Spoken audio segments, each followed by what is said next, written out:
Les vraies voix Sud Radio, 17h-20h, Philippe David, Cécile de Ménibus. Bienvenue dans Les vraies voix. Nous sommes très contents de vous accueillir. Extrêmement nombreux, de plus en plus nombreux. Vous avez remarqué, je fais un peu le ménage, Philippe, pendant que je parle.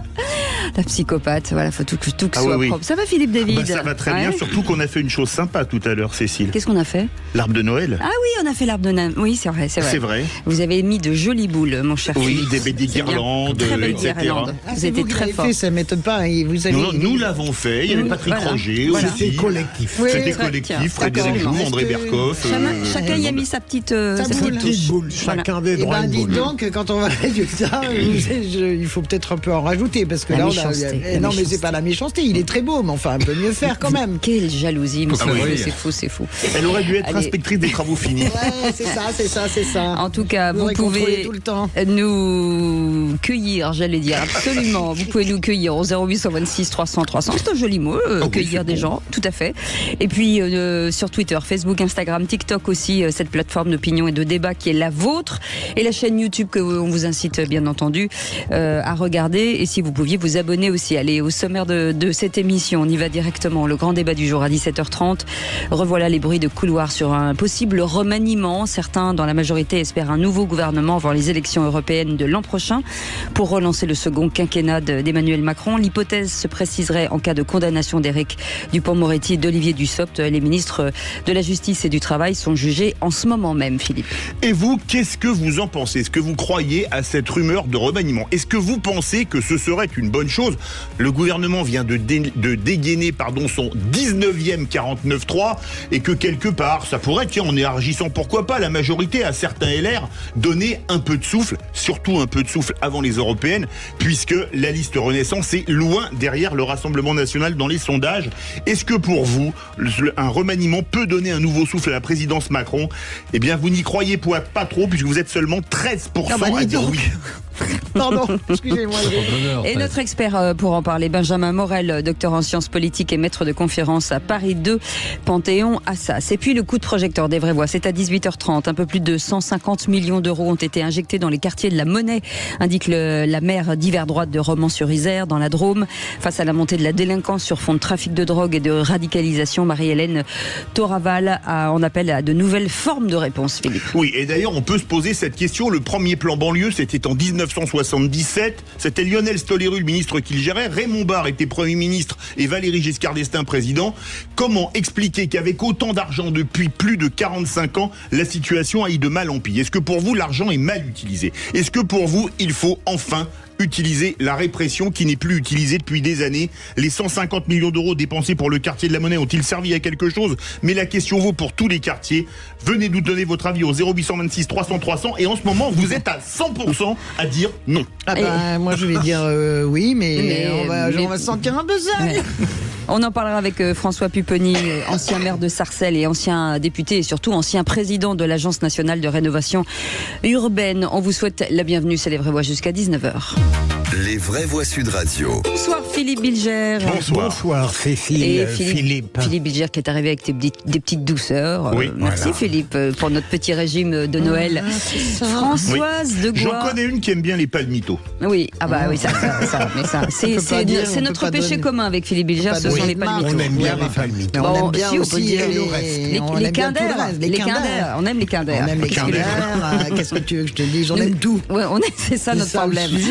Et Jean Dorido, docteur en psychologie et créateur de l'application Zenfi. Bonsoir Jean. Bonsoir les amis. Et Jean est toujours aussi mince. Voilà, mais il refuse. Je ne tombe pas dans les sucreries. Voilà, je lutte. Vous avez bien de la chance, en tout cas d'avoir ce mental. Allez, 0826 300 dans un instant. Guillaume de Cambrai sera avec nous. Bonsoir Guillaume. Bonsoir Guillaume. Oui, bonsoir Cécile, bonsoir Philippe et bonsoir à l'équipe. Bonsoir Guillaume. Guillaume, on parle de quoi avec vous dans un instant? Eh bien écoutez, on a découvert un nouveau syndrome en France, l'écolophobie. Dites donc, on va en parler dans un instant. Vous bougez pas. En attendant, vous laissez des messages sur notre répondeur. Toujours même numéro 0826 300 300, on écoute. Oui, bonjour, c'est Martial de Crète. Je vous appelle suite à l'information des jeunes qui ont été condamnés en comparution directe, 6 à 10 mois de prison pour avoir manifesté, soi-disant des jeunes de l'extrême droite.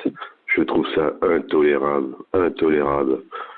Vous vous rendez compte que traîner un policier qui a fait je ne sais combien de jours d'hôpital, qui a un traumatisme crânien, son auteur a eu 35 heures de travaux d'intérêt général, et pour manifester dans la rue, soi-disant parce qu'on est extrême droite, 6 à 10 mois de prison, c'est intolérable. Philippe Bilger, on a entendu une avocate sur une autre chaîne de radio qui dit « Moi, je suis d'habitué à aller au tribunal ». Elle disait « Je vois des gens qui ont 15 condamnations, qui n'ont jamais été en prison, on les laisse toujours en liberté. Et là, premier coup, tous sauf un avaient un casier vierge, c'est prison ferme. » C'est évident. Moi, j'avoue que mais en même temps, je ne connais pas le dossier de ces jeunes gens d'ultra-droite, paraît-il, mais je trouve que c'est comme si au fond on considérait que la mort de Thomas est quelque chose de secondaire par rapport à cette manifestation très décriée de l'ultra-droite, et la justice a cogné, ce qui n'est pas dans ses habitudes. Françoise Degois. C'est la deuxième fois que la justice cogne, et moi je salue cette sévérité. Elle a cogné après les émeutes. Je vous rappelle qu'on a eu une série de comparutions immédiates des mômes qui ne comprenaient pas pourquoi et qui partaient directement en prison. Pourquoi elle a cogné de cette manière-là? Ça n'a rien à voir.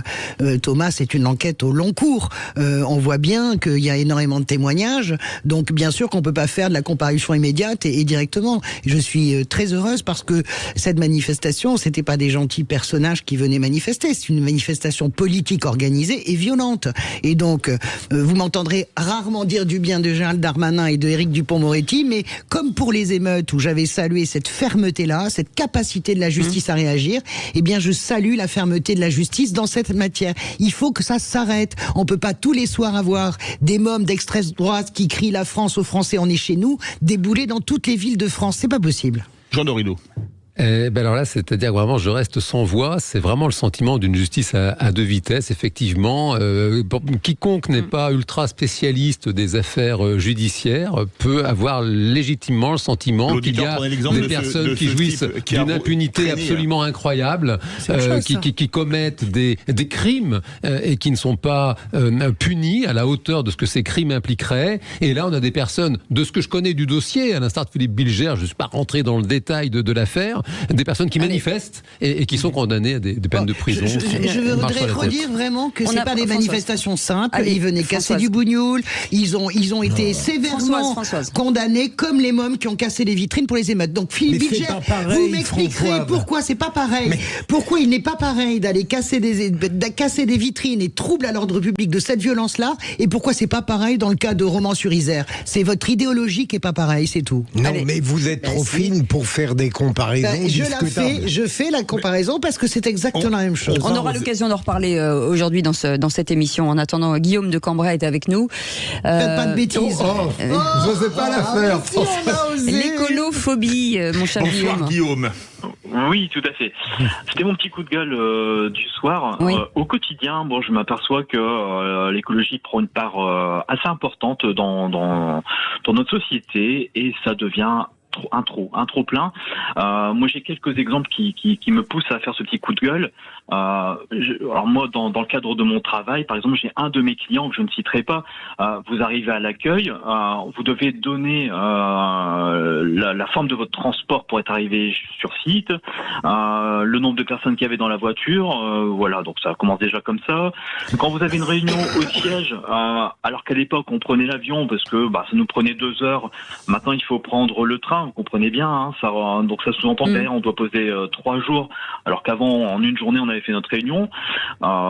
Tout ça mêlé à tout l'ensemble de la communication au quotidien à travers l'écologie, que ce soit au niveau des véhicules électriques où on se fait bombarder à longueur de journée. Et pire que ça, je me suis fait cette réflexion aussi, puisque je regardais l'émission avec le petit, je vais citer la chaîne qui était Gulli, je me suis aperçu que là aussi, dès le plus jeune âge, on les bombarde avec comment faire du compost, etc. Je me suis dit, mais c'est pas possible. C'est de la pédagogie. Qu'est-ce qu'il y a de dramatique? Pour le compost, c'est bien. Par contre, c'est vrai que prendre le train au lieu de l'avion et perdre 2 jours de boulot, je sais pas, c'est très rentable pour la boîte. Mais c'est compost en un mot. C'est pas tout à fait comme ça. Voilà. On peut travailler dans un TGV beaucoup plus que dans un avion. Moi, j'ai fait beaucoup de déplacement et en train, etc., on peut beaucoup plus travailler. Moi, le train, c'est bien. Mais je comprends pas, j'entends ce que vous dites, mais à un moment donné, il va falloir prendre des mesures parce qu'on sera même plus là dans 30 ans pour pouvoir discuter autour de ce micro, hein, si on bouge pas sur l'écologie, cher ami. Après, c'est vrai que ça ralentit beaucoup pour certaines personnes. Guillaume, en tout cas, vous restez avec nous. C'est vous qui jouerez contre le vrai. Moi, j'ai envie de l'aider pour le qui c'est qui l'a dit. Oui, on va vous aider, Guillaume. Voilà, on va vous aider, vous inquiétez pas. Moi, je déteste pas non plus. Je l'aime bien, ce Guillaume, malgré son écolophobie. Vous restez avec nous dans quelques instants. Les 3 mots dans l'actu avec Félix Mathieu et avec vous, Philippe Bilger. On parle de quoi ? J'ai envie, paradoxalement, de dire du bien de Gérard Collomb. Eh ben, on en parle dans un instant. Bienvenue pour les vraies voix jusqu'à 19h. Et merci de votre fidélité à Sud Radio. Les vraies voix Sud Radio, 17h-20h, Philippe David, Cécile de Ménibus. Bienvenue si vous venez de nous rejoindre avec nos vraies voix du jour que les États-Unis nous envient. Bien entendu, ils viennent de nous appeler pour nous dire est-ce que quand vous aurez fini, est-ce que vous voulez nous les envoyer ? J'ai dit non pour l'instant. Philippe Bilger est avec nous. Vous a appelé exactement je peux pas le dire. Je vais vous le dire. Ça commence par un J et ensuite il y a un B. Voilà, JB. Et ça n'a rien à voir avec le whisky. Françoise Degois est avec nous. Et Jean Dorido, docteur en psychologie et créateur de l'application Zenfi. Dans un instant, les 3 mots dans l'actu, c'est avec Félix Mathieu. Bonsoir Félix. Bonsoir Cécile, bonsoir tout le monde. On parle de quoi ? On parle du plan anti-tabac du gouvernement qui prévoit notamment d'interdire les cigarettes à la plage, dans les parcs, près des écoles ou en forêt. De l'Assemblée nationale qu'observe une minute de silence pour Thomas cet après-midi, Thomas mort à Crépol. Et puis de ces 41 personnes interpellées, dont un gourou, le mouvement sectaire soupçonné de se servir du yoga pour imposer des violences sexuelles. En 3 mots, ça donne tabac, minute et secte. On en parle dans un instant. Tout de suite, le réquisitoire du procureur. Les vraies voix Sud Radio, le réquisitoire du procureur, Philippe Bilger. Et c'est sur Gérard Collomb que vous voulez plus plaider que requérir. Oui, en fait, je voudrais mêler, mais très rapidement, je vous rassure, quelques souvenirs personnels, d'ailleurs fragmentaires, avec un point de vue politique qui n'est pas très original. J'ai été très touché par la mort de cette personnalité socialiste, parce que quand je travaillais, si j'ose dire, au cabinet de Raymond Courrière, il y a très longtemps, pour les rapatrier, j'avais eu l'opportunité à plusieurs reprises de rencontrer Gérard Collomb, qui à l'époque était un modeste député socialiste, effacé, humble, mais avec lequel je m'entendais très bien. Et puis j'ai évidemment suivi son parcours. Il est devenu, je vais très vite, un grand maire de Lyon. Il a permis, par son soutien immédiat à Emmanuel Macron, une victoire de celui-ci. Françoise le rappelait en même temps que le soutien de François Bayrou, et il a été je trouve un grand ministre de l'Intérieur qui a peu à peu amplifié sa lucidité avec la fameuse phrase qu'il est inutile de répéter, elle est bien connue, et j'avoue que j'ai été un petit peu déçu par le fait que Françoise vient de le dire, je l'ignorais, le président de la République a fait un tweet où il ne rend même pas hommage au ministre de l'Intérieur qu'il a été, et tout simplement parce qu'à la fin de son parcours, il a été l'objet d'un macronisme désabusé, d'une déception, et apparemment le président oublie les services qu'on lui a rendus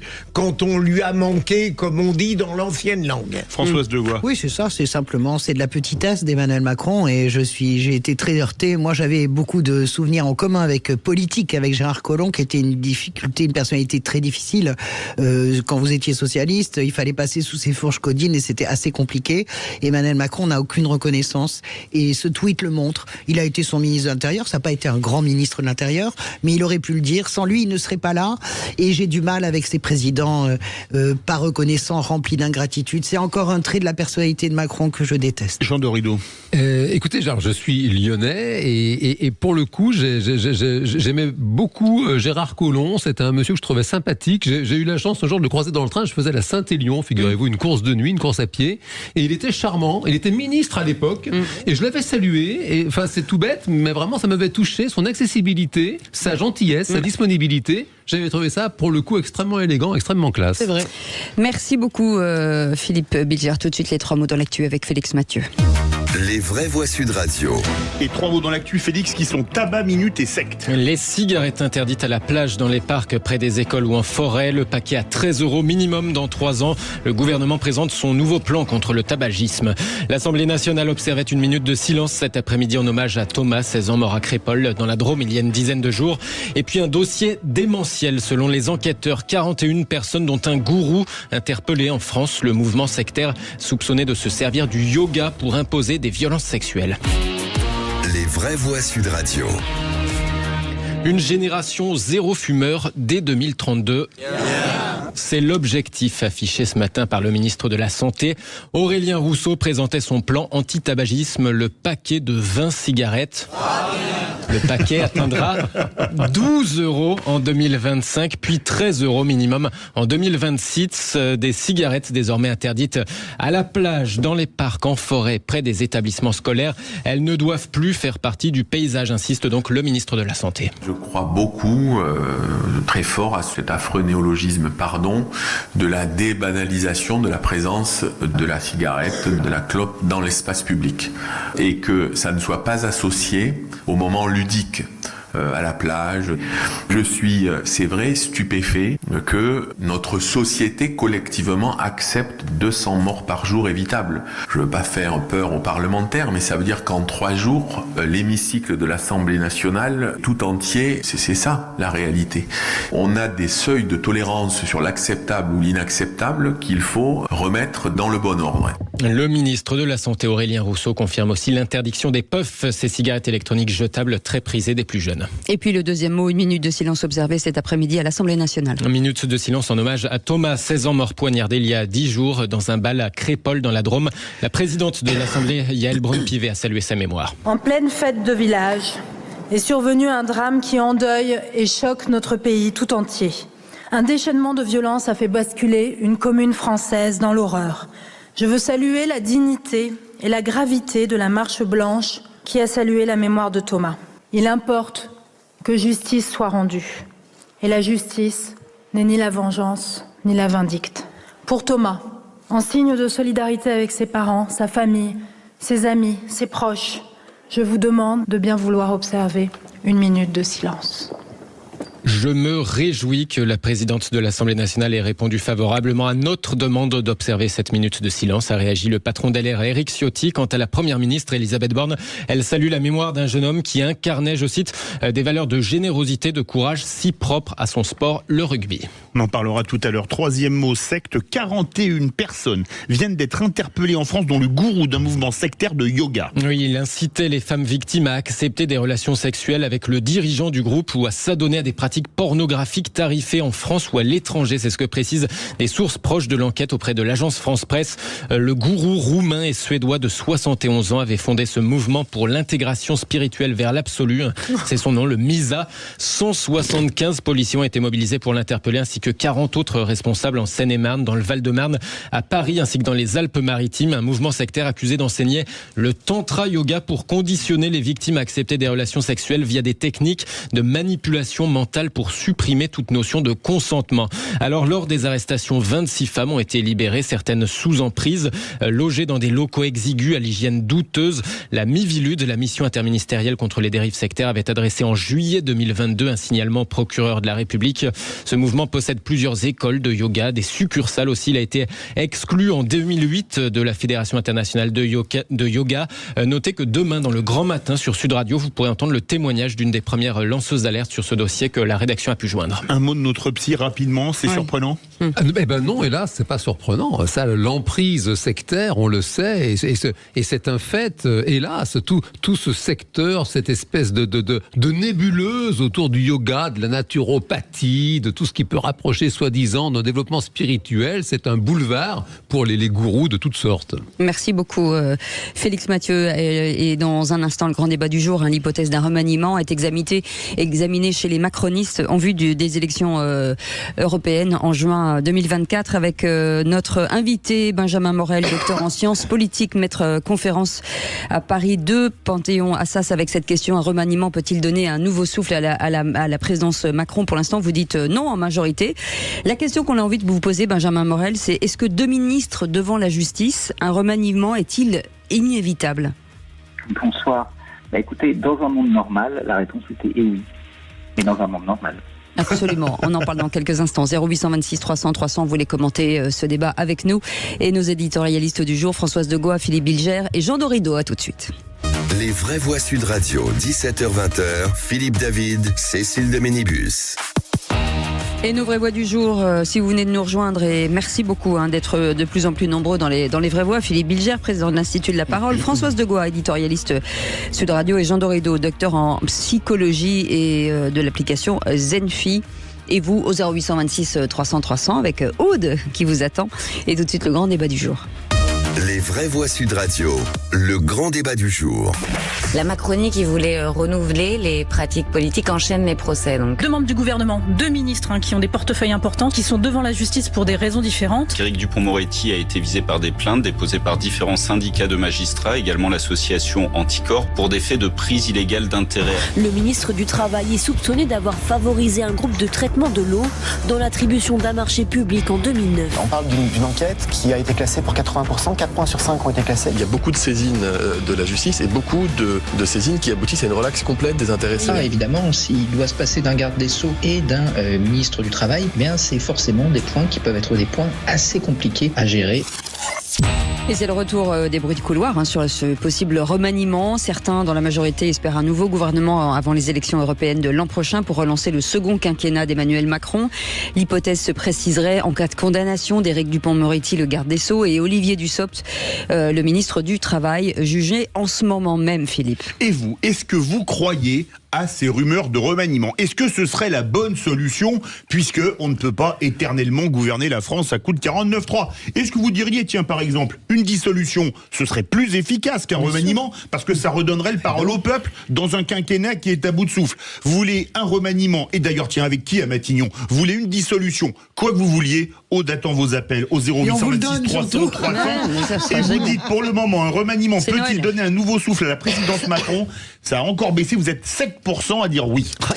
Et Benjamin Morel est avec nous, docteur en sciences politiques et maître de conférences à Paris 2, Panthéon-Assas. Bonsoir, merci d'être avec nous, Benjamin Morel. Bonsoir. Avant de parler, forcément de revenir vers vous, on va demander à nos vraies voix sur cette question, le remaniement, un souffle nouveau? Point d'interrogation. Alors, je laisse de côté la situation d'Éric Dupond-Moretti et d'Olivier Dussopt. Il est évident, et encore je dis il est évident, tout peut arriver de la part d'Emmanuel Macron, même le plus scandaleux sur ce plan. Mais disons, s'ils sont condamnés ou si l'un des deux est condamné, il devra de toute manière le remplacer. Moi, je trouve qu'il a eu tort de battre en brèche, de répudier la jurisprudence Balladur.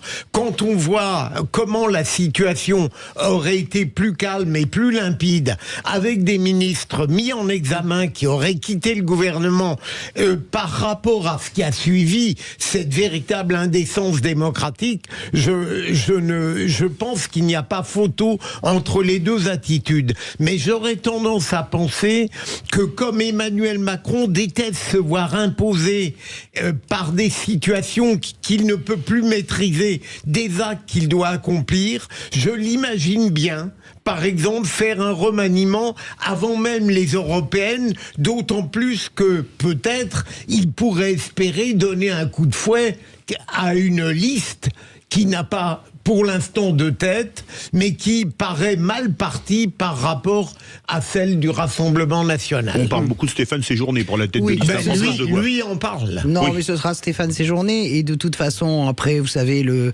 Rassemblement national, Benjamin le sait, vous le mettez à 28, 29, et puis il termine à 24 péniblement. Donc on a bien compris comment ça fonctionne. Moi, je n'ai pas, et d'ailleurs je m'en réjouis, un remaniement, pourquoi faire? Un remaniement, ça fonctionne quand vous changez radicalement de politique. On peut dire par exemple que, remontons dans nos souvenirs, Laurent Fabius qui arrive à Matignon, qui remplace Pierre Mauroy, après 2 ans, ça a quelque chose de... C'est un changement en 3 ans, c'est un changement radical. Remanier pour remanier en ayant quelques petits gadgets de communication comme le fait à chaque fois Emmanuel Macron, le dernier avatar étant Éric Dupond-Moretti, ça ne change pas grand-chose au climat. Mon sentiment est quand même que Emmanuel Macron doit renverser la table. Il ne peut pas y avoir, comment dirais-je, de respiration et de de purge de ce mal-être démocratique qui ne va aller qu'en s'aggravant, parce que les élections européennes vont être assez terribles, je pense, au niveau du climat. Le bon côté, c'est qu'elles vont intéresser les gens cette fois-ci, je le crois. Mais elles vont être très très dures. Je pense pas qu'il puisse y avoir de purge et de reset démocratique véritable sans une dissolution. Évidemment, personne ne veut prendre le risque de cette dissolution, mais la réalité, c'est que vous remanier pour faire de la chaise musicale ou même créer une sorte de coalition avec la droite, je n'y crois pas du tout. Il va peut-être le faire, mais ça changera absolument rien. C'est un cataplasme sur une jambe de bois. Jean Dorido. Mais alors, c'est-à-dire que si je m'autorise une métaphore footballistique, c'est difficile d'envisager de faire rentrer les remplaçants quand même les titulaires n'impriment pas en réalité. C'est-à-dire que j'ai vraiment le sentiment qu'il manque du monde. C'est vrai qu'il y a eu un élan avec le président Macron lors de son premier mandat. C'est vrai que ça passera inaperçu. Mais oui, on ne sait pas. C'est vraiment. Enfin, il fut un temps où il y avait des barons en politique. Sans doute le non-cumul des mandats explique en partie cette espèce de déshérence en réalité. Alors on a des personnes, c'est pas des mauvaises personnes, elles font ce qu'elles peuvent. Simplement, elles se collent entre le mur et la peinture et on voit pas grand chose. Sans doute, ça vient aussi de l'hyper-présidence. On n'a pas de grands projets de loi, de grands noms associés comme ça à des projets de loi. Donc oui, d'accord. Je comprends l'avis de nos auditeurs sur Twitter qui sont très peu à envisager un second souffle parce que ce gouvernement semble à bout de souffle. Sauf dissolution. C'est anxiogène, on ne sait pas ce qu'il y aura. Benjamin Morel, voilà, après ce tour de table, forcément, si remaniement, est-ce que effectivement des ministres transparents, même si on leur demande pas non plus d'être des stars, non, mais voilà, est-ce que ça changera quelque chose dans l'absolu? Non, la réponse est non. Si on reste sur l'idée d'un remaniement limité, c'est-à-dire avec uniquement, je dirais, des ministres comme Éric Dupond-Moretti ou Olivier Dussopt qui s'en iraient, je vois pas trop ce que ça pourrait changer. On pourrait évidemment aller chercher des têtes, mais comme ça a bien été dit, fondamentalement, il n'y a pas de bande touche. Et donc, pour Emmanuel Macron, tout remaniement est une torture parce qu'il doit faire des recrutements. Or, il n'a pas vraiment aujourd'hui de bande touche. Et plus le quinquennat va avancer, plus ça va être compliqué parce que vous comprenez bien que vous ne rentrez pas dans un gouvernement en fin de règne. C'est quelque chose que vous allez traîner beaucoup plus comme un boulet pour la suite que comme réellement un avantage. L'autre élément, c'est que un remaniement qui aiderait Emmanuel Macron, ce serait un remaniement qui lui permettrait de régler son principal problème aujourd'hui, qui est l'absence de majorité parlementaire.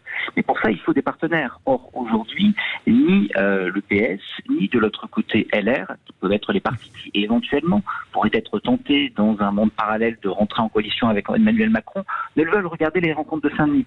Les deux premiers qui ont annoncé qu'ils ne seraient pas là, c'est Olivier Faure et Éric Ciotti n'est pas venu non plus. Donc très clairement, il n'y a pas de partenaire possible.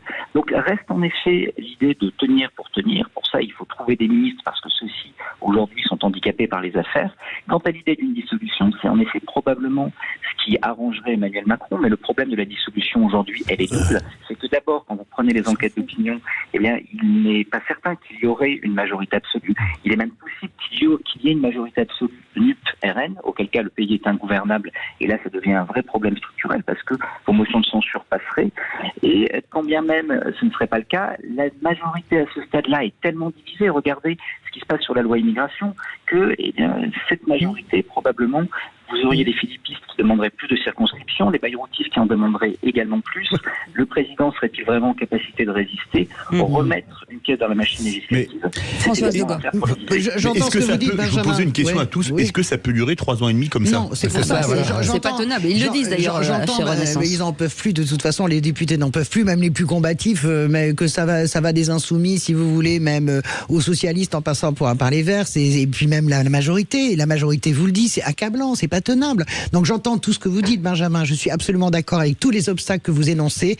Néanmoins, dans l'esprit des lois et dans l'esprit surtout des institutions, je ne vois pas comment on se fait l'économie d'une dissolution, quels que soient les sondages, quel que soit le risque, quel que soit... vous savez, la NUPES éclatera de toute façon. S'il y avait dissolution aujourd'hui, il n'y aurait plus un candidat unique à gauche, donc il y aurait, bien sûr, il n'y aurait pas 72 députés LFI, il n'y en aurait peut-être que 15. Il y aurait... Voilà, vous comprenez ce que je veux dire? On rentrerait dans une autre machinerie déjà. Ça rebat déjà le Proche-Orient, a rebattu déjà toutes les cartes à gauche et de façon durable. Donc vous imaginez bien que j'entends tout ce que vous dites, Benjamin, mais la réalité c'est que entre vous, moi et le coin de la table et les centaines de milliers de gens qui nous écoutent, quelle autre solution y a-t-il ? Il n'y en a pas, on est d'accord. Benjamin Morel. On rentre dans une période de canard boiteux. Alors, ça rappelle un petit peu la fin des années 80, le début des années 90, c'est-à-dire que vous avez un président affaibli, là pour des raisons politiques, qui ne peut pas se représenter, et vous avez des premiers ministres qui tentent de vivoter à coup de 49 alinéa 3. Ça rappelle un peu la période Cresson-Bérégovoy. Donc, est-ce que ça peut tenir comme ça ? C'est un peu un scénario des enfers pour Emmanuel Macron, mais objectivement, la course à la succession est déjà lancée, et donc pour lui, il y a toutes les difficultés du monde pour reprendre la main. Là, en revanche, je suis fondamentalement d'accord, c'est que ceux qui ont paradoxalement peut-être les clés de cette affaire, c'est la NUP. Plus la NUP apparaîtra divisée, plus il sera évident qu'aucune candidature commune ne pourra être présentée et que bien les candidats NUP se neutraliseront, plus la possibilité pour Emmanuel Macron d'obtenir une majorité absolue sera, je dirais, concrète. Mais c'est évident il y a de manière clairement évidente pour lui une possibilité de s'engouffrer là-dedans, il peut éventuellement la prendre, mais au vu du calendrier, on rentre quand même là où j'ai un point de désaccord avec ce que vous disiez tout à l'heure, c'est que je crois sincèrement que les élections européennes, malheureusement, j'en suis le premier navré, vont passer sous les radars parce qu'il y a les Jeux Olympiques. Et donc, ce faisant, lancer une bataille électorale aujourd'hui, alors que la séquence olympique va commencer à partir du mois de février, qu'a priori on ne parlera plus que de ça pour le tir ou pour le meilleur, c'est évidemment très compliqué. Juste, Benjamin, je ne suis pas du tout d'accord. C'est d'ailleurs pour ça que les partis partent très tôt. Vous savez que la semaine prochaine, il y a toute l'extrême droite qui se réunit à Florence. Les Verts commencent le 2 décembre. Je ne suis pas du tout d'accord avec vous. On verra qui nous donne raison, mais moi je pense que cette année, les Européens doivent être une grande bataille. Et je rappelle qu'il y aura aussi l'Euro de football à ce moment-là.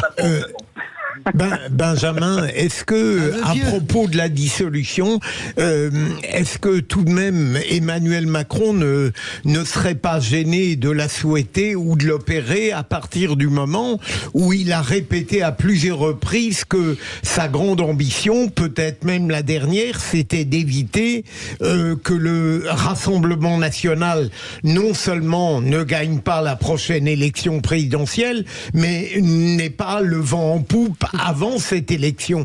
Est-ce qu'une dissolution n'aboutirait pas à l'effet inverse compte tenu du succès probable du Rassemblement national qui augmenterait ses forces ? Je crois pas. Il y aurait probablement, à ce stade, en tout cas, c'est très prudent avant une élection législative dont on connaît la date, même la potentielle réalité. Il y aurait probablement, en effet, un renforcement du Rassemblement national. Pas tant d'ailleurs un renforcement qu'un affaiblissement des autres forces. On sait que les députés LR sont dans une situation difficile, même s'ils tiennent des fiefs, c'est plutôt des survivants de la dernière élection, et surtout, en effet, si jamais il y a dissolution, il y a probablement dissolution de la NUP, les deux sont corrélés.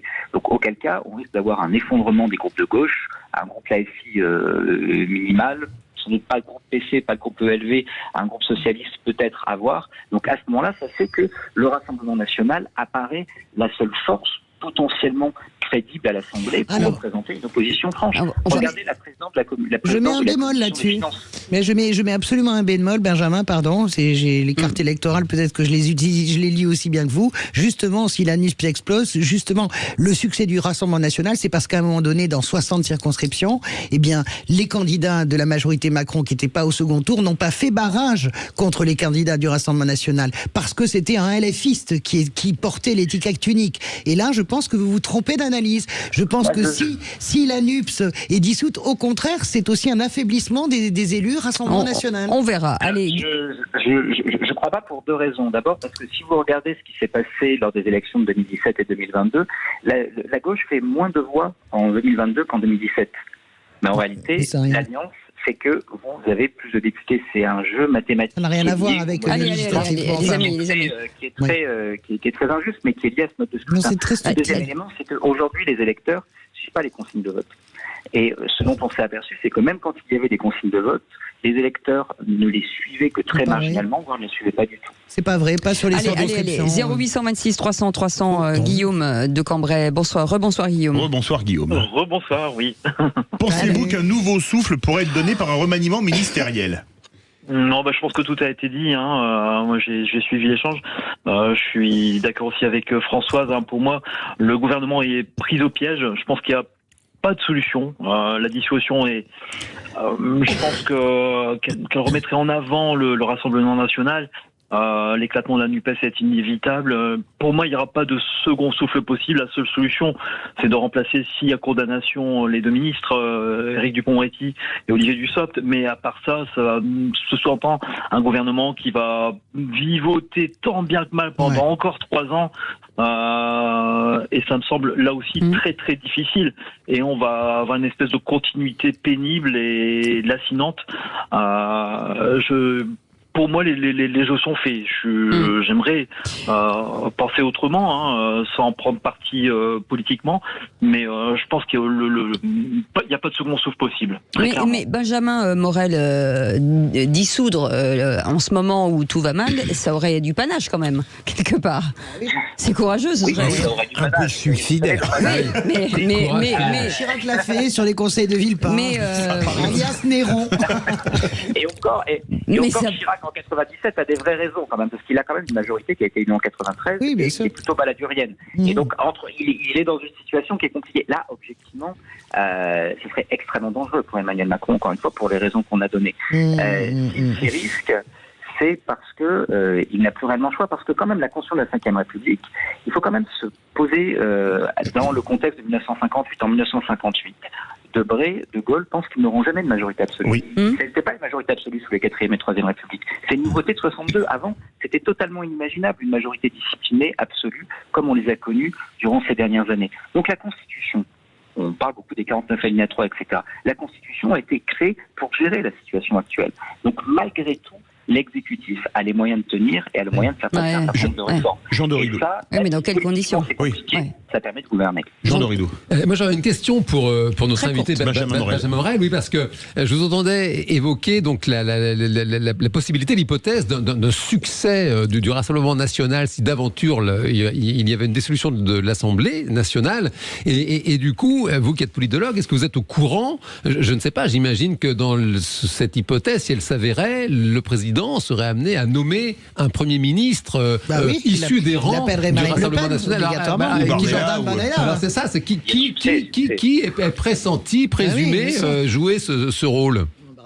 Il y a succès et succès. Actuellement, alors encore une fois, c'est très très peu lisible. Une législative liée à une dissolution dont on ne connaît pas la date ni le contexte, pour l'instant, c'est uniquement des conjectures.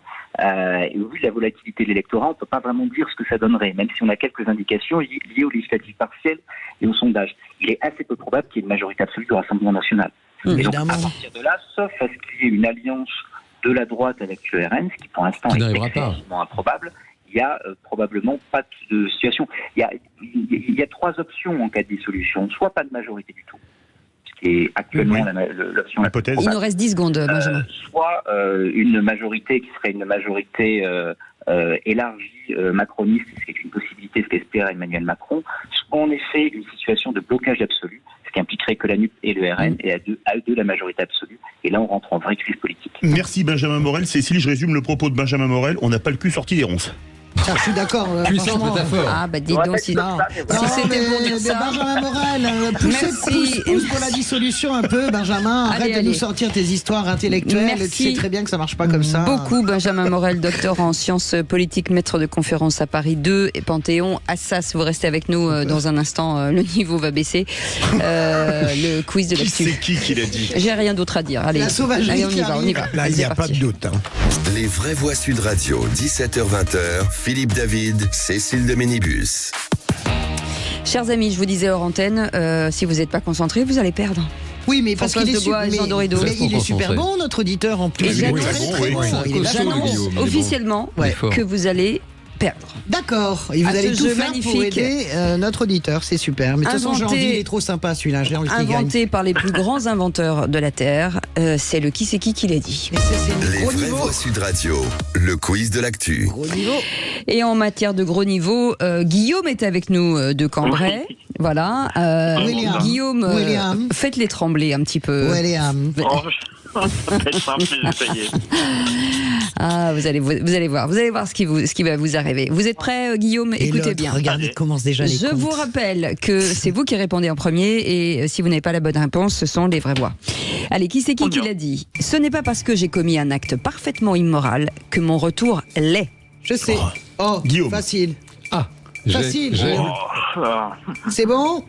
C'est moi la première. Non, c'est moi la première. Mais non, c'est moi la première. Non, Françoise a été la plus rapide, là, je l'avoue. Mais arrêtez, j'ai hurlé en premier. Il commence à tricher dès la première question. C'est fou. Allez, qui l'a dit? Je ne peux pas tolérer. Guillaume, qui c'est qui l'a dit au sujet de Jérôme Cahuzac? Il a menti à tout le pays. Quelle belle imitation, Philippe. Non, je ne l'ai pas imité, hein. Mais j'ai pris l'air dramatique. Ouais. Guillaume. Je vais peut-être dire une bêtise, Sarkozy. Non, là, il a été plus rapide. Là, Philippe Bilger a été... Largement, là, il n'y a pas de... Un quart de seconde. C'est vrai, pardon de revenir sur... Il y a au moins 10 minutes de différence. Photo finish tout à l'heure. La question sur les règles. Dès que l'auditeur a fini, on hurle. On hurle. Sauf si elle est bonne. D'accord. Non mais excusez-moi, Jean Dorido, c'est-à-dire que j'ai l'impression de jouer avec un joueur du PSG. C'est quand on veut. C'est flatteur. C'est quand on veut. C'est quand on veut. C'est nous qui décidons. Non, on plaisante, bien sûr, c'est la loi. Allez, question qui c'est qui l'a dit. Écoutez bien, Guillaume. La loi immigration est un projet de la honte. Et ce n'est pas un politique. Non. Alors, si ce n'est pas un politique, c'est très compliqué. Non, ça n'est pas une syndicaliste. C'est une syndicaliste. Ah oui, je oui, la CFDT. Guillaume. Je l'ai dit avant. Non. Guillaume. Non. C'est Baryse Léon. Baryse Léon, Françoise Devoir. C'est Baryse Léon. Vous avez raison.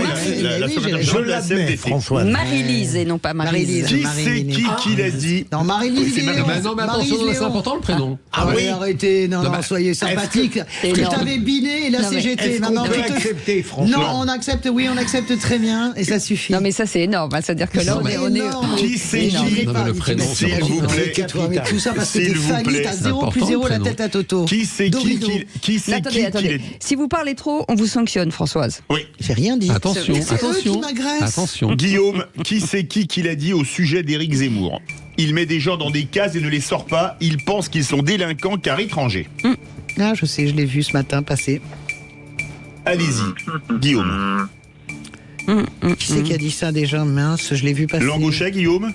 Ouais, Langauchet. Bonne réponse de Jean Dorido, Gérald Darmanin, le ministre de l'Intérieur. Attends, j'étais dans les starting blocks là. J'ai entendu Dublin, je me suis dit, c'est qui Dublin? Vous avez un problème auditif. C'est en Irlande, Dublin. Faut faire attention. Il y a la tapisserie des Dublins. Joli. Mais sans déconner, ce jeu vous rend fou. C'est pas possible. Même le psychologue, il est voyé. Il est docteur en psychologie. Attention. Qui c'est qui l'a dit? C'est une des dernières questions. C'est la police et la justice. C'est à la police et à la justice de faire régner l'ordre dans les rues. Je sais. Guillaume? Oui. Je sais. Allez-y, François. Elisabeth Borne. Gérald Darmanin. Non, pas du tout. Pas du gouvernement. C'est RN. Oui. Jacobelli. Bonne réponse de Jean Dorido. C'est Laurent Jacobelli. Il remonte. Allez, la dernière. Petite dernière. Qui c'est qui l'a dit? Quand vous allez dans une fête de village armée de couteaux, que vous tuez une personne et que vous en blessez grièvement beaucoup d'autres, ce n'est pas un accident. Ouais. Guillaume. Oh, je l'ai pas entendu. Non. Darmanin, le père Véran. Bonne réponse de Philippe Bilger. Joli. Porte-parole du gouvernement. Alors, écoutez, il y a match nul parfait. Guillaume, vous êtes Fanny, 2-2-2. Eh ben bravo les amis. C'est pas évident. On se croirait sur France 2, tout le monde a gagné. Voilà. Et Jacques Martin, sous vos applaudissements. Exactement. Dans 10 minutes, le tour de table de l'actu. Guillaume, merci en tout cas beaucoup de nous avoir appelés. Le tour de table de l'actu avec vous, Philippe. Une série formidable sur David Beckham. Et avec vous, Françoise Degois? Eh bien, écoutez, le prix du métro qui double pour les JO, j'en ai déjà marre des JO. Voilà, et avec vous... L'échec de la politique française dans la lutte contre le tabagisme. Eh oui, on en parle dans un instant. C'est des sujets qui vous concernent. À tout de suite, c'est Les Vraies Voix jusqu'à 19h. Les Vraies Voix Sud Radio, 17h-20h, Philippe David, Cécile de Ménibus. Qu'est-ce qu'on ferait un mardi sans Françoise Degois? Je vous pose la question dans Les Vraies Voix. Qu'est-ce qu'on ferait sans Philippe Bilger? Qu'est-ce qu'on ferait sans Jean Dorido ici? Nous sommes rares et précieux. Eh ben, on ferait plein de choses. Mais je savais, j'entendais. Elle est méchante. Non, mais elle n'est pas méchante. Elle est adorable, mais elle a besoin d'une vacherie de temps en temps. Elle a un peu raison. Non, mais lui, de toute façon, s'il pouvait. Pour qui? Non, de toute façon, oui, Philippe Bilger, s'il pouvait être là. Moi, je la cultive pour tricher demain. Ouais. Vous avez vu ce type, c'est incroyable. Alors qu'il a permanente. Je rappelle quand même qu'il a été un très grand avocat général, de la vie générale, gauche, droite, confondue. Et c'est pour ça il est comme ça. Il a été tellement rigoureux pendant qu'il travaillait que maintenant, il se lâche. Petitesse qui s'installe chez vous. La seule différence entre vous et moi, c'est que moi, j'avoue ce que je fais. Ouais, vous avez rien du tout. Vous faites semblant. Vous faites semblant. Vous êtes rien à cacher. C'est fou. Quelle mauvaise foi, en c'est incroyable. Ici, c'est une salle de psy. C'est ça le problème. Je suis d'accord avec vous. Je demande vous êtes des Iago au petit pied, moi, c'est un vrai. Ah oui. Allez, les quoi qu'il amis, advienne, il est plus que nous. bienvenue dans Les Vraies Voix. Moi fourbe, pardon, excusez-moi. Et on est ensemble jusqu'à 19h. 0826 300 300. Tout de suite, Félix Mathieu avec le Top Click. Les Vraies Voix Sud Radio, c'est le Top Click. Et le groupe Rassemblement National a quitté l'Assemblée nationale tout à l'heure suite à un échange musclé avec le ministre de la Justice. La présidente du groupe RN, Marine Le Pen, indique même déposer plainte pour injure et diffamation devant la Cour de justice de la République. En cause, ces propos d'Éric Dupond-Moretti qui répondait à une députée RN à propos du drame de Crépol. Vous préférez en réalité opposer la France rurale et tranquille, catholique et blanche, à la France des cités, la France des Mohamed, des Mouloud et des Rachid. Pour être crédible, faites le ménage, chassez de vos rangs les gudards, les identitaires, les nazillons, les racistes, les antisémites qui sont en réalité planqués dans vos officines économiques et qui viennent sévèrement d'être condamnés par la Cour d'appel de Paris. Quelques extraits de la réponse du ministre de la Justice qui a terminé donc devant une assemblée désertée par les députés RN et sous le large sourire de la première ministre Elisabeth Borne. Après quoi donc la présidente du groupe RN a annoncé vouloir judiciariser l'affaire avec plainte pour injure et diffamation devant la CJR. Écoutez, il dit les choses telles que... C'est lamentable. Il est de quand la même part d'un ministre dont on attend peut-être demain la condamnation. Mais comment peut-on dévoyer à ce point la fonction de ministre? Et puis il est quand même gonflé de parler des gudards, ça fait référence aux Gudes, parce que la dame qui était la patronne de la liste aux européennes du mouvement de M. Macron, Nathalie Loiseau, elle était patronne d'une liste soutenue par le Gude quand elle était étudiante. Alors, franchement, c'est un peu le Roquefort qui le camembert qui le pue. D'abord, je pense qu'il a tout à fait raison. Je pense qu'il a mis le doigt là où ça fait mal. Je pense que la façon dont l'extrême droite a exploité mécaniquement, systématiquement le drame de Crépol, eh bien, il le qualifie très très bien. Et les Français ne sont pas des idiots. J'ai trouvé excellent Éric Dupond-Moretti. Alors, bien sûr, il outrepasse sa fonction, mais enfin, de toute façon, on est dans un moment où tout le monde outrepasse sa fonction. Il a raison de dire au Rassemblement National de faire le ménage dans ses rangs, et vous le savez très bien, Philippe Bilger. Vous savez très bien que la... Mais non, il n'est pas fait. Charles Martel, ils sont en contact en permanent. Écoutez, c'est pas parce que vous avez Charles Martel, il est mort. Hein. Mais non, mais je suis d'accord avec vous. Et c'est pas une marque de cognac comme je l'ai lu sur Twitter. Mais il y a des gens comme ça. Oui, c'est comme Violette Leduc et compagnie.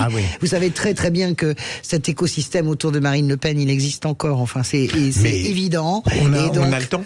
Voilà. Bon, pardon. Un mot l'opposition entre ce qu'il appelle la France blanche et les Moulouds. Mais c'est exactement ce qu'a fait Zemmour. Comment peut-on encore dire des sottises pareilles? Mais Zemmour, jusqu'à preuve du contraire, il n'est pas au Rassemblement National. Excusez-moi, Éric Zemmour, l'extrême droite. Éric Zemmour a passé 3 jours avec son obsession sur les noms. Écoutez, franchement, c'est quoi l'amalgame entre Éric Zemmour et le Rassemblement National? Mais c'est la même chose, c'est l'extrême droite. C'est la même chose. Bien sûr que c'est la même chose. C'est la même chose. Zemmour et le RN. Bien sûr, c'est la même chose. Évidemment, c'est la même chose, parfaitement. Voilà. C'est l'amalgame, ça s'appelle. Et moi, je vais pousser un coup de gueule, justement, pour les propos de Patrick Cohen hier dans C'est à vous. Des propos qui m'ont révulsé, on écoute. Dans ce village de la Drôme de 500 habitants, il y avait un bal dans la salle des fêtes. En fin de soirée, une dizaine de jeunes se mêlent aux 400 participants. Ils ne sont pas du village, ils sont venus pour s'amuser, pour draguer les filles. Pas d'incident jusqu'à la dernière chanson de la soirée, Chiquita du rappeur Jules. C'est là que, d'après les mises en cause, l'un des participants au bal, un rugbyman, aurait tiré les cheveux longs d'un des membres du groupe en le traitant de Chiquita, c'est-à-dire de fille sexy. Altercation, bagarre, les offensés sortent des couteaux, un adolescent de 16 ans s'effondre, poignardé à mort, il s'appelait Thomas. Comme la maire de Romans-sur-Isère l'a dit ce matin sur un autre média, il faut arrêter avec la culture de l'excuse. Et là, on est carrément à la limite de l'inversion accusatoire. Tout d'abord, quand on va draguer des filles, a-t-on besoin d'avoir des couteaux avec des lames de 20 cm? Mais peut-être m'a-t-il échappé que le couteau serait une arme de séduction massive. Se faire tirer les cheveux par un type qui a peut-être un petit coup dans le nez mérite un mort de 16 ans, 2 blessés en pronostic vital engagé et plus de 10 blessés. On a tous, dans des balles, en boîte de nuit, pris une grande tape dans le dos, on a tous pris une main aux fesses, même par des mecs un peu bourrés en fin de soirée, mais on lui disait de se calmer, à lui et ses copains, et dans 99,99% des cas, tout se calmait, au pire une mandale partait, une autre revenait, mais guère plus. Mais c'est vrai qu'aucun de nous n'avait de couteau, on était franchement ringards à l'époque. La culture de l'excuse, comme dit la mère, c'est exactement ça, Françoise de Gois. Écoutez, je sais pas, j'ai écouté cette chronique de Patrick Cohen, plus loin dans la chronique. Moi aussi, j'ai écouté plus loin. Alors, plus loin, il donne le point de vue, si vous voulez, des gens qui sont agressés. Il explique qu'il y a eu des insultes racistes qui sont parties, qu'il y a eu des menaces, vous êtes des sales blancs, etc.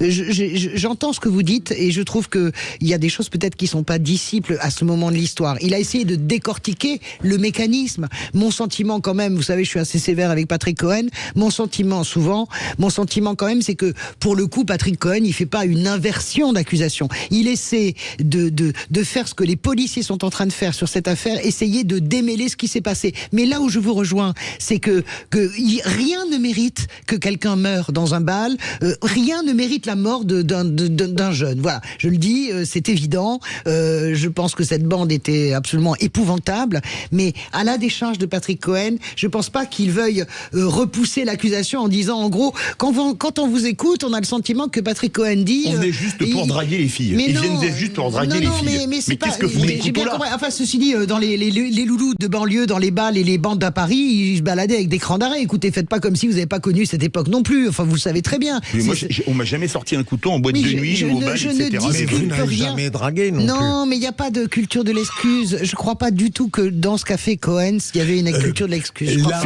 Philippe, votre raisonnement et votre dénonciation en général est tout à fait pertinente, mais sur le passage en question, je crois que Cohen rapporte une enquête du Monde et il expose le mobile immédiat et totalement dérisoire. Et c'est tout ce qu'il dit. Bien sûr, il n'y a pas de jugement de valeur dans ce qu'il dit. Bah, je suis d'accord avec Philippe. Quand on tire les cheveux de quelqu'un, sortir les couteaux et planter, pour moi, il y a quelque chose d'abject. Non mais Philippe, nous on est tous d'accord là-dessus. On est absolument d'accord. De la même manière, je me suis insurgé parce qu'il y a un homme qui refuse d'obtempérer et qui prend une balle et c'est Naël. Donc on est d'accord sur le fait que il n'y a aucune raison pour que quelqu'un meure. C'est pas le souci. Jean de Rideau. Mais je pense pas que Cohen donne raison aux gens. Il dit pas, regardez, il l'a bien cherché. C'est pas ça qu'il dit du tout. Hein. Jean de Rideau. Il me semble, en l'occurrence, qu'il y a plusieurs temps à respecter. Il y a le temps du deuil. D'abord, qui me semble nécessaire de respecter le temps du choc, de la sidération qu'une telle attaque provoque légitimement chez la population. Il y a le temps de l'enquête. Là, j'entends un journaliste, je ne sais pas quelles sont ses sources, qui explique quelle était l'intention des criminels présumés. Je crois qu'il faut vraiment laisser la police faire son travail pour justement connaître les intentions de cette bande quand ces gens sont allés à ce bal. Je ne connais pas leurs intentions à ce moment-là. Mais c'est le procureur qui... Je par un mot très court. Un de ceux qui a été pris avait été arrêté et condamné fin septembre parce qu'il avait un couteau sur lui. Manifestement, la peine qu'il a reçue n'était pas dissuasive. Hein. Non, mais je suis d'accord avec tout ce que vous dites, mais bon, c'est un peu dur sur Cohen, je trouve. On verra les résultats de l'enquête. Vous restez avec nous. Merci beaucoup, Félix Mathieu. Dans un instant, le tour de table de l'actu des vraies voix. Philippe Bilger, on parle de quoi avec vous? Je voudrais parler d'une très belle série sur Beckham. Écoutez, ça va nous mettre un peu de baume au cœur. Avec vous, Françoise. J'en ai déjà marre des JO. Ah, ça démarre mal.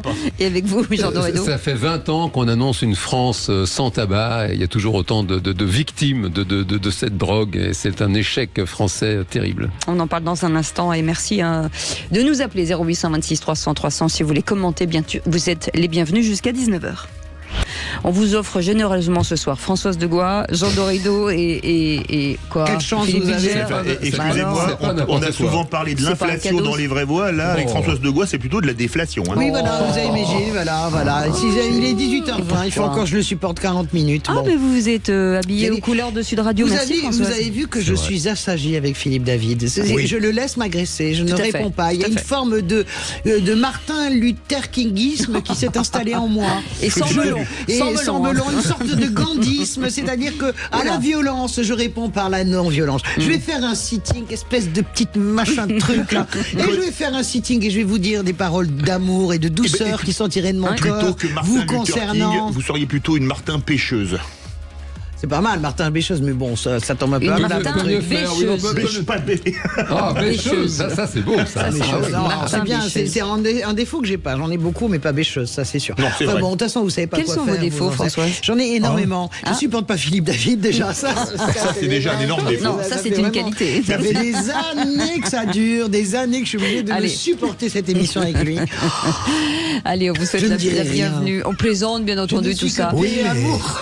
Tout ça n'est que jeu. Allez, tout de C'est vrai, suite, c'est le vrai. tour de table de l'actu des vraies voix. À quoi tu penses? Je pense que quand on mettra les cons sur orbite, t'as pas fini de tourner. Non, moi je crois qu'il faut que vous arrêtiez d'essayer de dire des trucs. Le tour de table. De l'actualité. Je vous le dis tous les jours, mais je me lance pas. Je ne me lasse pas de ces magnifiques jingles de J'adore. notre Benoît National, notre réalisateur Oui. qu'on embrasse. Ah oui, Philippe excellent. Bilger, la série documentaire Beckham est sortie sur Netflix. Oui, en fait, je ne songeais pas à la regarder quand une amie passionnée par le foot m'a dit il faut la regarder. Et de fait, elle est extraordinaire, non seulement sur le plan sportif. On voit David Beckham qui est un génie des coups francs, des corners, des passes de 50 mètres d'une précision absolue, des centres, une élégance sur le terrain. Et puis, à côté de ça, on voit la star mondiale qu'il est devenu, le couple fabuleux et très sympathique qu'il est avec ses Très enfants. sympathique. On voit aussi la volonté de faire qu'il a parce qu'il a subi des choses incroyables. On parle des Français, mais les Anglais ont mis des années à lui pardonner le coup de pied qu'il donne Contre l'Argentine, en Simeone, quart de finale de absolument, 1998. et qui fait perdre l'Angleterre. En tout cas, au tir au but, il n'était Parce plus qu'il là. prend un carton rouge. Voilà. Et donc, je vous invite à regarder cette série. Elle est 4 épisodes d'1 heure chacun. Et vraiment, c'est extraordinaire. J'ai dit une bêtise, c'est en 8e de finale, je crois, Françoise Degois.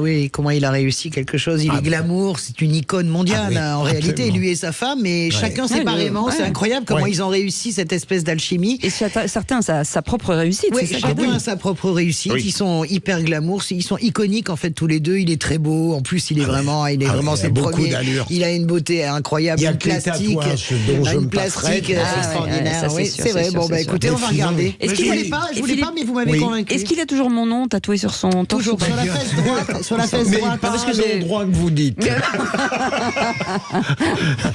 Beckham, fan de Beckham, Jean Dorido. Écoutez, j'ai écouté son épouse, fut un temps, quand elle elle chantait, chantait. voilà, avec les Spice Girls. Maintenant, Vous portez ses vêtements non, Victoria je Beckham, ne porte pas très les vêtements belle. de Victoria Beckham, mais écoutez, je vais y penser. Maintenant, oui, je ne suis pas suffisamment fan de football pour accorder du génie à un grand sportif, Voilà. hein, certes. Moi, j'accorde pas du génie à Beckham. Hein. Je suis désolé de le dire. J'accorde du génie à Un grand Cruyff. joueur, mais c'était pas un des plus grands joueurs de l'histoire. Voilà, j'accorde du génie à Zidane, à Maradona, mais je n'accorde pas de génie à un Beckham. Je lui accorde le génie de ce qu'il est, son talent, c'est son tempérament, c'est ce qu'il a Absolument. construit. Ça, c'est C'est exceptionnel. vrai. C'est unique en fait. Et puis il est dur, et c'est ça, c'est Oui. c'est Ah aussi oui, c'est avoir du absolument. génie dans ce métier. Avec vous, Jean Dorido, le gouvernement présente son nouveau plan anti-tabac et on doit parler de échec depuis pas mal Mais d'années. écoutez, oui, c'est vrai qu'à force, ça finit par agacer parce que ça fait quand même très très longtemps que les hauts fonctionnaires de la santé en France prophétisent une France sans tabac, une France libérée de cette drogue qui est vraiment un fléau. Et finalement, rien ne se passe, le mois sans tabac, là on est encore dedans, ça ne marche pas en fait. Hein. Ça coûte un argent public assez faramineux. On voit des spots de publicité à la télévision, on en entend à la radio, on en voit un peu partout. Et en fait, il y a beaucoup d'efforts et d'argent collectif qui est investi dans une politique qui ne fonctionne pas. Les fumeurs n'ont plus besoin qu'on leur dise d'arrêter de fumer. Ils le savent, c'est une insulte à leur intelligence. Ils ont besoin qu'on les aide justement pour le faire. Or, il n'y a rien qui est fait dans ce sens-là. Je sais de quoi je parle, c'est mon métier. Et les gens comme moi, nous travaillons comme des artisans. Nous ne sommes pas aidés, nous ne sommes pas supportés. La politique publique de santé en France, c'est de faire de la RDR, de la réduction des risques. Et ça, en fait, ça ne fonctionne pas et ça maintient le fumeur dans sa dépendance, dans sa tabagie. Si on essaye quand même de positiver, il y a un bon point, c'est de chasser le tabac des lieux de vie. Je m'étonne pour autant de ne pas entendre parler de terrasses de café. C'est quand même un fait. Il y a des personnes qui sont agressées par la fumée de cigarettes. On a des terrasses qui n'ont de terrasse que le nom. Tout est fermé. Il y a des espèces de vérandas et ça fume comme des cheminées. On a l'impression d'être retourné dans les années 80 et là-dessus, rien n'est fait. Comment on faisait avant dans les restos? C'est incroyable. Jean, sérieusement, est-ce que ça ne vient pas du fait qu'on a du mal à articuler une politique publique, qu'on réduit à augmenter le prix d'achat des paquets de cigarettes et une politique individuelle de thérapie? Je veux dire, est-ce qu'il est concevable que l'État mette en œuvre quelque chose de plus que rendre très cher les paquets? Non, mais typiquement, vous parlez de thérapie. Aujourd'hui, le travail d'un psychologue n'est pas pris en charge par l'assurance maladie. C'est quand même un vrai problème. C'est quand même une barrière financière. Des personnes ont besoin de l'aide des psychologues qui sont des personnes diplômés, qui ont des bac plus 5, bac plus 8 quand ils sont docteurs, et ces personnes ne sont pas prises en charge. Nous sommes les seuls professionnels de santé à ne pas être pris en charge par l'assurance maladie. C'est un problème majeur. Je suis d'accord, parce que la seule fois où j'ai réussi à arrêter de fumer véritablement, c'est quand j'ai fait des séances d'hypnose en réalité, mais ça coûte très cher. Bon, moi j'ai pu le faire parce que j'ai les moyens de le faire, mais je pense que des milliers de gens voudraient être débarrassés de cet esclavagisme-là, parce que c'est de l'esclavagisme. Quand à minuit vous n'avez plus de clope et que vous regardez dans votre poubelle s'il vous reste un... Voilà, vous êtes complètement addicté. Moi, merci de le rappeler, Françoise. Je suis une grosse fumeuse et je voudrais vraiment arrêter. J'avais réussi à arrêter parce que j'ai eu un peu peur, mais finalement j'ai recommencé. Je trouve bien, mais sur les plages, il y a plein d'endroits au Japon, qui est un pays que j'aime, je le dis toujours, vous avez des quartiers entiers qui sont non-fumeurs. C'est-à-dire que vous ne pouvez même pas fumer dans la rue. Moi je trouve ça bien d'arrêter sur les plages. Mais moi, sur les plages, c'est très bien. Qu'il y ait des mégots partout. Mais écoutez, les Italiens, ils sont très en avance sur nous. Il y a depuis des années en Italie, à l'entrée de la plage, où même vous avez des petits cendriers de plage qui vous sont proposés, vous emmerdez personne, vous fumez sur la plage, vous mettez vos mégots. Mais non, Françoise, l'odeur... Après, moi ça me gêne absolument pas qu'on arrête sur les plages, ça ne me gêne pas du tout qu'on arrête. Je n'ai pas ce sujet-là, je suis sur la ligne de Jean. Et la ligne de Jean, c'est qu'il faut... Ça vous gêne qu'on parte en pub ou pas? Non, il faut aider, il faut rembourser l'hypnose. Hypnotisé là pour qu'elle arrête. Il faut rembourser l'hypnose. Non mais oui, vraiment. Sinon vous serez obligé de nous rembourser la pub. Allez, on revient dans un instant avec la deuxième partie du tour de table de l'actu des vraies voix. J'ai dit un vrai doigt. Comme quoi, c'est ce côté fumé. Non, n'empêche pas l'autre. Absolument. Allez, on revient dans un instant. Tout de suite. Les vraies voix Sud Radio, 17h-20h, Philippe David, Cécile de Ménibus.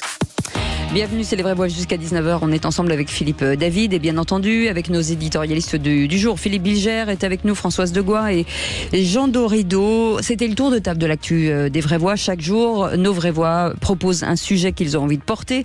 Et c'est vous, cette fois-ci, Françoise Degois, Valérie Pécresse, qui a fait une annonce qui va ne pas plaire à tout le monde.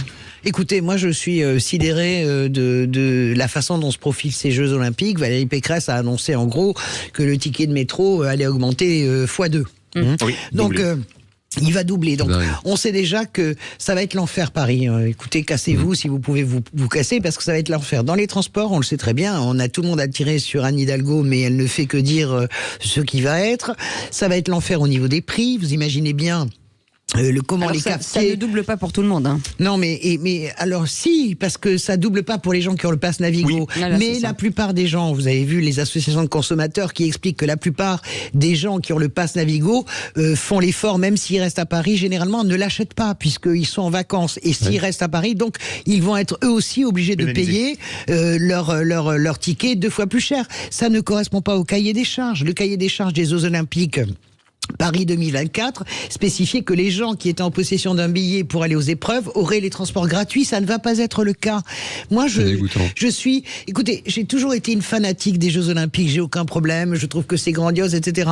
Mais plus les moments avancent, plus les choses avancent. Je me souviens comment ça s'est passé à Athènes. Je vois comment ça s'est passé à Pékin.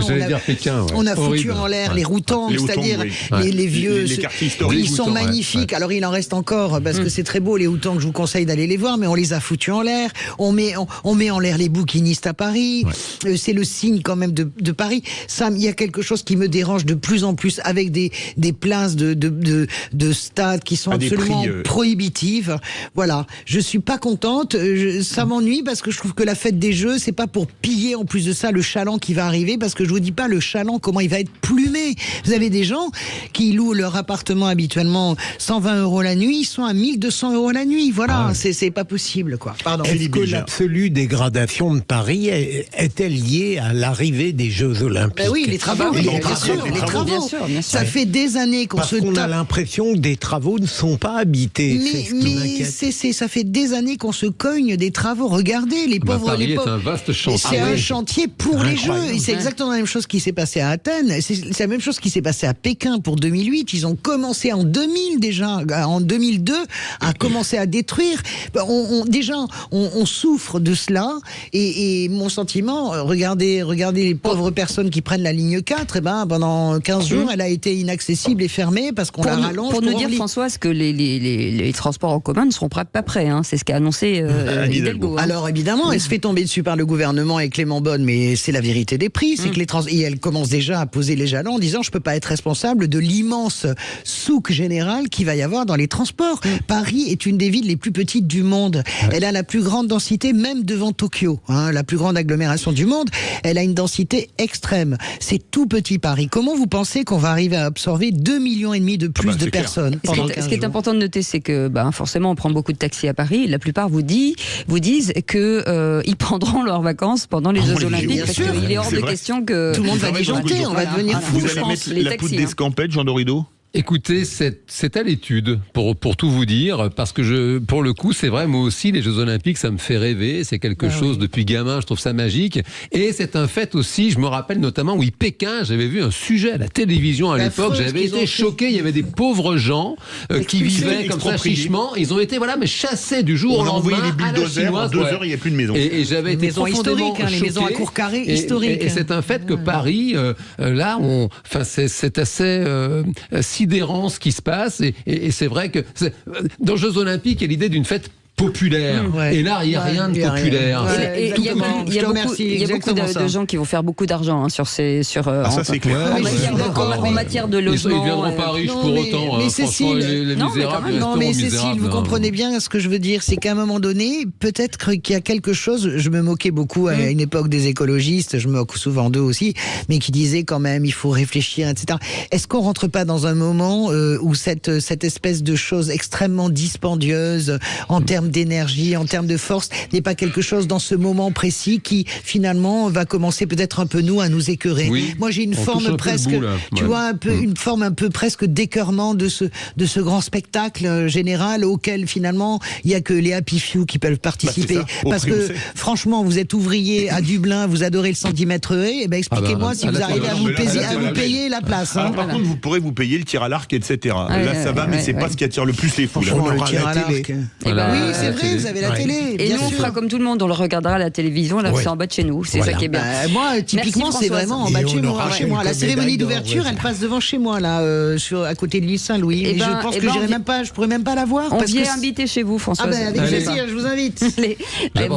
Merci pour ce sujet. Dans un instant, plus de 150 millions d'euros ont été injectés dans les quartiers de la Monnaie à Romans-sur-Isère depuis 2014 pour endiguer l'insécurité.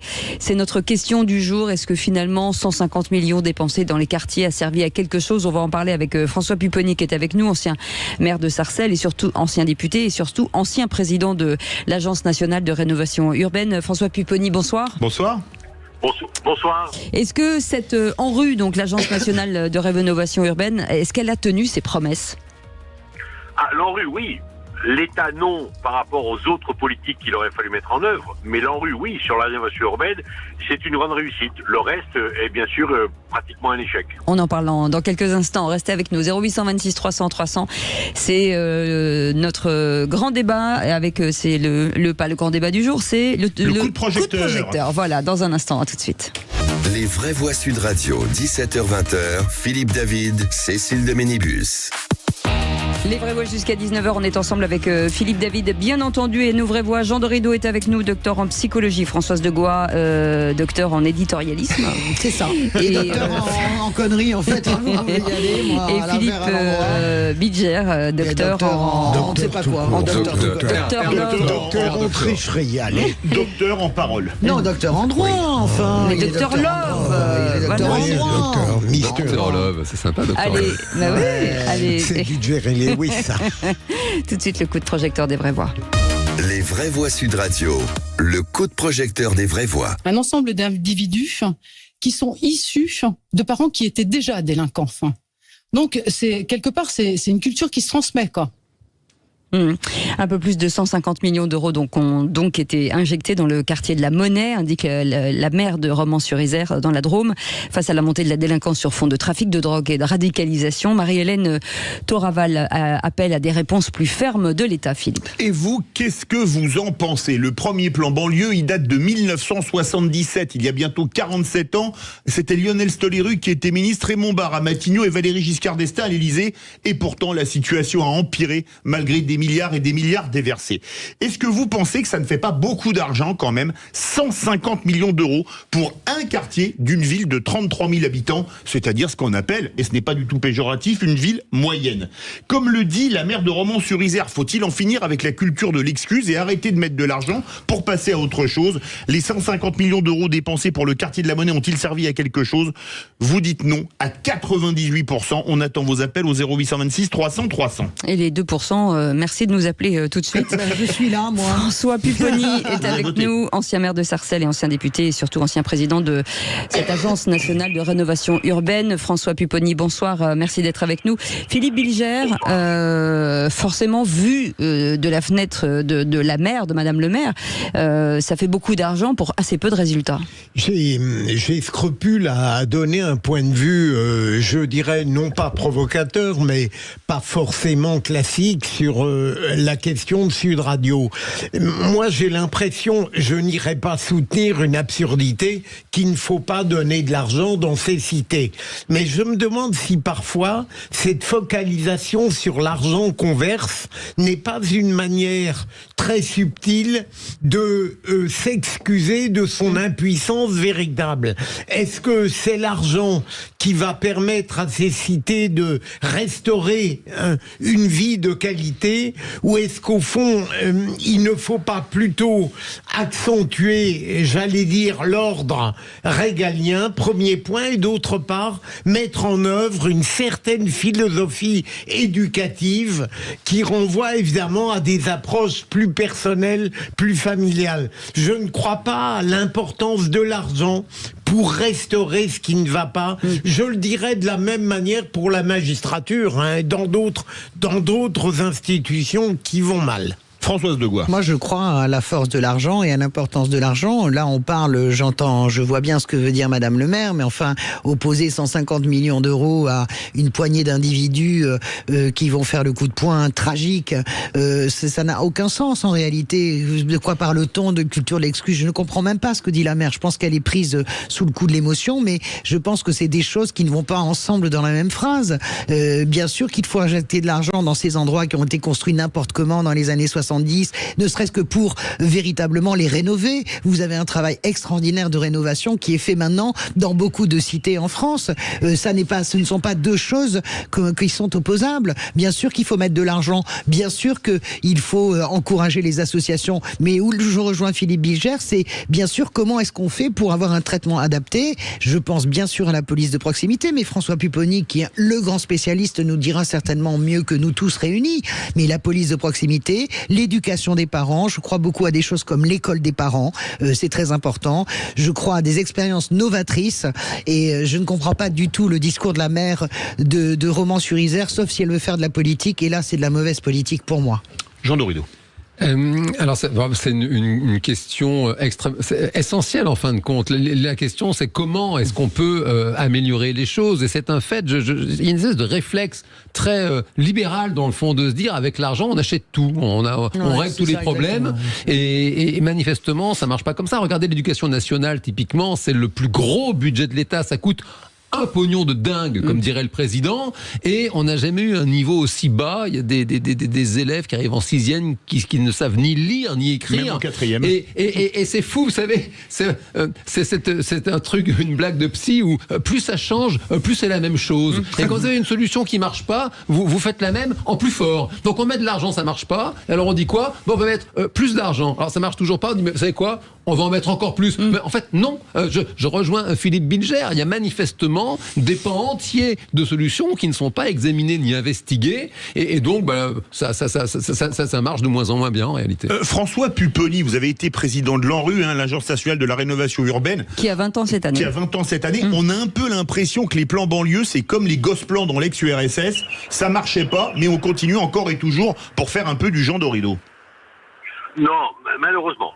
L'ANRU avait un objectif qui a été rempli, c'est reconstruire, rénover, restructurer les banlieues. Ça a bien fonctionné. Il suffit de se promener dans ces quartiers. Moi, je l'ai fait quand j'étais président de l'ANRU. Ils ont été repensés, bien pensés. Vraiment.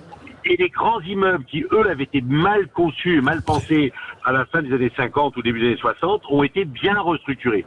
Mais si à l'intérieur de ces quartiers, vous ne réglez pas les politiques éducatives, culturelles, sécuritaires ou autres, vous ne réglez rien. Et surtout, si vous ne changez pas la politique de peuplement, si vous continuez à mettre dans ces quartiers les populations les plus fragiles, les plus déshéritées, ce que fait la France, ce que fait l'État, vous avez rénové le quartier, mais les problématiques sociales sont les mêmes. Alors pourquoi on en est là ? Parce que l'État, c'est plus facile de mettre les pauvres avec les pauvres. L'État ne veut pas de mixité, mais parce que les Français ne veulent pas de mixité. Moi, j'ai été maire de Sarcelles, et quand j'ai voulu casser des bars et transférer une partie de la population dans des villes qui sont moins en difficulté, les maires me disaient, mais François, écoute-toi, on t'aime bien, mais garde tes pauvres, garde tes immigrés, garde tes délinquants, et entre guillemets, viens pas nous embêter. Voilà. Et c'est ça la France, c'est qu'elle ne veut pas partager la difficulté. Et donc, comme on est un pays de l'entre-soi, on a rénové des quartiers, mais les problématiques sociales, culturelles, sécuritaires sont restées les mêmes. Jean Dorido. Oui, non, pardon, je vous écoute attentivement, monsieur François Pupponi. Je trouve ça pas très juste si je comprends bien, d'accuser les Français finalement de ne pas vouloir accueillir la misère des uns et des autres. L'être humain, de ne pas vouloir y aller. C'est un mammifère à l'instinct grégaire. C'est une réalité. Chacun a tendance à se rapprocher des personnes auprès de qui il se sent bien, des personnes qui lui ressemblent. Et il me semble qu'accuser les Français de ne pas faire le job, alors que c'est quand même une population extrêmement généreuse, extrêmement solidaire. Vraiment, peut-être j'ai compris de travers. Et puis, pardon, je vous écoute attentivement sur l'ANRU qui aurait très bien rénové. Si vous voulez, je vous fais part de ma difficulté à accorder un 100% de crédit à ce genre de propos, c'est que les spécialistes assurent toujours que ce qu'ils font, c'est génial. Les urbanistes qui ont créé la dalle d'Argenteuil à l'époque, c'était le summum de l'urbanisme. On allait faire une dalle comme ça pour justement assurer le fameux vivre ensemble, une espèce comme ça de truc comme dans la Grèce antique, un agora où tout le monde se parle. La dalle d'Argenteuil, c'est un coupe-gorge. C'est un truc, c'est sordide, pardon pour les personnes qui habitent à Argenteuil, je veux dire, c'est quand même un endroit vraiment coupe-gorge. Et on écoutait à l'époque les spécialistes, vous allez voir, c'est génial, vous avez fait un truc, la dalle d'Argenteuil, tout le monde va se battre pour y aller. Allez, deux choses, si je peux me permettre. Oui, la France, c'est le pays de l'entre-soi. Les Français veulent vivre entre eux et ne veulent pas se mélanger avec d'autres classes sociales, personnes. Oui, c'est une réalité. Et l'État n'a fait que amplifier cela. Voilà. Mais donc après, il ne faut pas se plaindre qu'il y ait des ghettos, y compris des ghettos sociaux, avec des gens en grande difficulté, des problèmes d'insécurité. Il ne faut pas s'en plaindre. Il faut l'assumer. Il y a des ghettos de riches aussi, pardon. Enfin, c'est pas le même problème. On ne veut pas de mixité sociale, on n'en veut pas. Vous avez tout à fait raison de le dire et j'en suis tout à fait convaincu. Et donc, il faut pas se plaindre après qu'il y ait des ghettos de riches, de pauvres ou autres. Ça, c'est bon. Sur le deuxième point, l'ANRU, justement, était là pour éviter tout ce qui avait été mal fait dans les 60. Et l'ANRU n'a pas demandé aux architectes de repenser les quartiers. Ce sont les élus, les habitants et les architectes et les bailleurs qui ont réfléchi ensemble. Parce que moi j'ai voulu en tant que député déposer un amendement qui obligeait un architecte de vivre dans les immeubles qu'il avait imaginés. C'est vrai, je m'en souviens. Et il avait bien raison. Non, mais c'est bien. Mais c'était pour dire, venez voir. Bon. Et pour éviter cela, l'ANRU disait, il faut des réunions publiques, il faut des conseils de citoyens, faut de la concertation, il faut demander aux habitants ce qu'ils en pensent pour éviter les erreurs. François, même si les pays ne sont pas comparables, est-ce qu'on n'aurait pas pu prendre un peu comme exemple ce que le Danemark a fait pour les cités? Oui, mais le problème, c'est qu'à la fin des années 50, devant la crise du logement, la France a décidé de construire des grands ensembles. En pensant que ça allait être la panacée et qu'on allait régler... Voilà. Et on a laissé déraper ces grands ensembles en y concentrant quelque part toute la misère du monde. Au début, moi, j'ai grandi à Sarcelles, c'était le symbole de la mixité sociale, Sarcelles. Il y avait toutes les classes sociales étaient représentées. Et puis petit à petit, ça s'est paupérisé pour une raison très simple, c'est à cause des APL, ce qu'on appelle les aides à la personne. Puisque l'État donnait de l'argent aux bailleurs, les bailleurs avaient intérêt à loger les plus fragiles, parce que le loyer était en fait payé par l'État à travers l'APL. Et donc c'est comme ça qu'on a ghettoisé et appauvri ces grands ensembles. Et que la mixité sociale a disparu. Voilà, donc ça a été l'échec d'une politique de peuplement en France.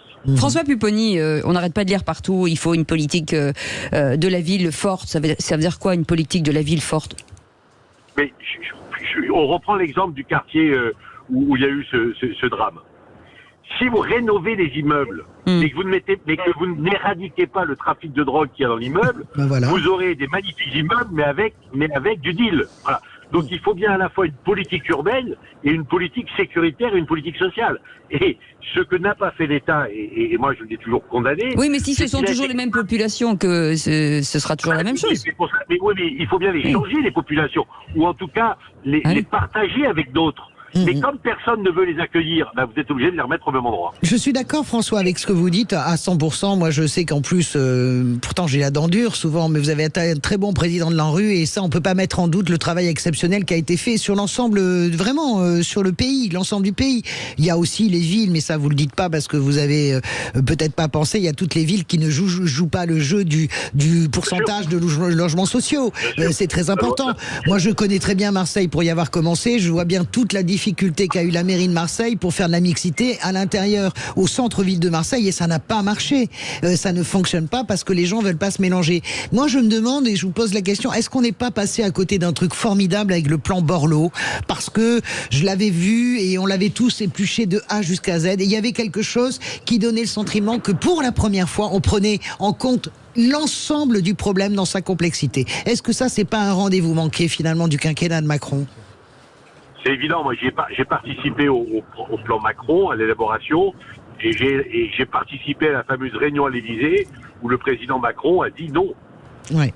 Oui, je pense que c'est un rendez-vous manqué parce que il y avait tout dedans. Oui, il y avait tout dedans. Je pense. C'est-à-dire, on a fait l'urbain. Il ne faut pas oublier que c'est Jean-Louis Borloo qui a créé l'Agence nationale de rénovation urbaine. Ouais. Et pourquoi il a créé l'ANRU? C'était une manière de sortir la politique de rénovation urbaine des griffes de Bercy. Puisque c'est même pas l'État qui payait, c'était Action Logement, bref, la cotisation des entreprises. Et il voulait faire la même chose avec le fameux plan Borloo. C'est-à-dire, on va sortir ça des griffes de Bercy et on va mettre enfin des politiques éducatives, sociales, culturelles et sécuritaires. Et malheureusement, ça n'a pas été fait. Jean Dorido. Oui, alors moi j'aurais une question, parce que je vous entends bien sûr expliquer que ça ne sert à rien, je vous rejoins d'ailleurs, de rénover des logements si rien n'est fait pour le trafic de drogue. Toutefois, j'ai quand même le sentiment qu'on arrive à un niveau de trafic dans beaucoup de municipalités qui est absolument effrayant, et vous qui avez été élu, vous connaissez vos collègues collègues, vos confrères qui sont élus aussi, il y a eu pendant de longues années une espèce de clientélisme autour de certains trafics avec, dans certaines communes, que ce soit en région parisienne ou à Marseille, où il y a quelques familles qui sont très très bien identifiées et qui fonctionnent de façon réellement mafieuse autour du trafic, et ces personnes-là non seulement ne sont pas inquiétées, sont presque parfois protégées. On a même eu le cas en Seine-Maritime d'une municipalité qui est tombée quasiment sous la coupe d'une famille mafieuse.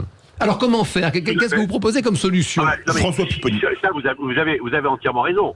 Ces familles-là, elles ont besoin, qui vivent du trafic, elles ont besoin de diriger la ville.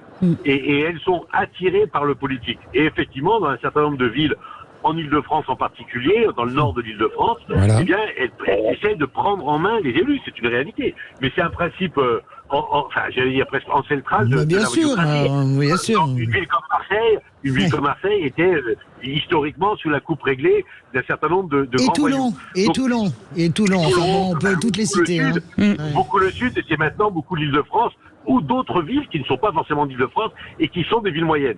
Donc c'est un processus que l'on connaît bien, et si les élus ne sont pas extrêmement forts, extrêmement solides, et s'ils ne sont pas aidés par l'État, parce que quand vous êtes élu, vous n'avez pas un diplôme qui vous explique comment on résiste à des voyous.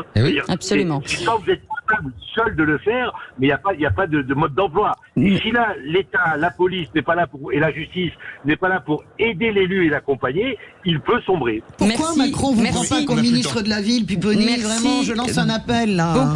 Merci beaucoup François Pupponi, parce qu'il préfère rester avec les vraies voix. Voilà, c'est ça, c'est un choix.